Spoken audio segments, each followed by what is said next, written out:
Pour moi, Hiroshima, c'est ce que j'ai vu dans mes livres d'histoire, c'est-à-dire c'est une grande plaine grise. Je sais que c'est la première explosion nucléaire de l'histoire de l'humanité. Et puis là, je découvre un paradis sur Terre. Il y a la mer de Seto qui est là au milieu, et puis il y a une rivière superbe qui traverse la ville d'Hiroshima, la rivière Ota. Le guide qui s'occupe de nous me dit, savez-vous, monsieur Allègre, que la rivière, pendant quelques minutes, a été portée à ébullition. Je co-préside l'anniversaire du centre culturel en compagnie du maire-gouverneur d'Hiroshima. Et puis je lui dis ça. Il me dit alors, je lui dis, cette rivière qui s'est mise à bouillir.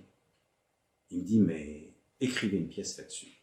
Tout a été écrit, certes, mais personne n'a encore donné la parole à ma rivière. L'idée formidable, effectivement, de faire parler cette rivière. Je me lance dans une étude et je découvre deux choses qui sont passionnantes et qui ont été très bien perçues à la création au Japon. Premièrement, c'est la position des deux présidents américains, Roosevelt et Truman. Et puis, il y a ce moment magique où là, l'auteur dramatique n'est qu'un passeur, je n'ai fait que reprendre ce qui s'est vraiment passé dans le bureau ovale, où Truman a signé, avec un stylo Waterman, il a signé l'ordre de larguer la première bombe de l'histoire de l'humanité. Un homme seul dans son bureau, avec un seul témoin, le conseiller, qui signe la bombe. Et puis, il y a deux autres personnages qui sont les miens.